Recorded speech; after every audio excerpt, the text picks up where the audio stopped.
Sir ನಿನ್ನೆ ಮತ್ತು ಇವತ್ತು ಸಂಘಟಿಸಿದೆ. ಇವಾಗ ನಾನು ಲೋಕಸಭಾ ಸ್ಪರ್ಧೆ ಮಾಡತಕ್ಕಂಥ ಸಂದರ್ಭದಲ್ಲಿ ನಾಮಪತ್ರ ಸಲ್ಲಿಸುವ ವೇಳೆ ನಾವಾಗಲೇ ನಮ್ಮ ಹತ್ರ ಏನು ಆಸ್ತಿ ಇದೆ ಅಂತ ಘೋಷಣೆ ಮಾಡಿದ್ದೇವೆ. ಅಂದರೆ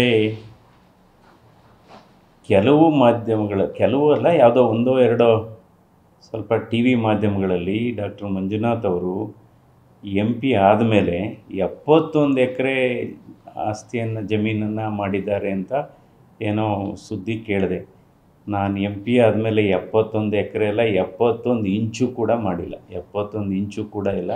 ಇವೆಲ್ಲ ಸತ್ಯಕ್ಕೆ ದೂರವಾದದ್ದು.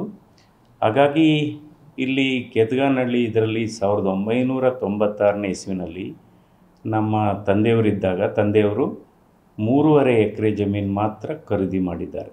ಅದನ್ನು ಖರೀದಿ ಮಾಡಿರೋದು ಲ್ಯಾಂಡ್ ಓನರ್ಸಿಂದ. ಅದು ಕಾಲವಾದ ಮೇಲೆ ನಮಗೆ ಬಂದಿದೆ. ಸೊ ಇಷ್ಟೇ.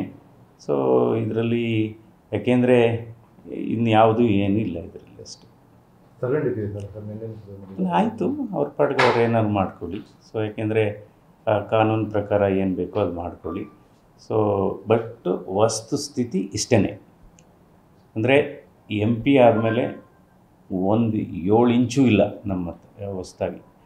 ಆಗಲೂ ಕೂಡ ಹಿಂದೆ 1996ನೇ ಇಸ್ವಿಲಿ ಈಗಾಗಲೇ ಹೇಳಿದೆ, 3.5 ಎಕರೆ ಜಮೀನನ್ನು ಅಲ್ಲಿ ನಮ್ಮ ತಂದೆ ಖರೀದಿ ಮಾಡಿದರು. ಅವ್ರು ಕಾಲವಾದ ಮೇಲೆ ನಮಗೆ ಬಂದಿದೆ.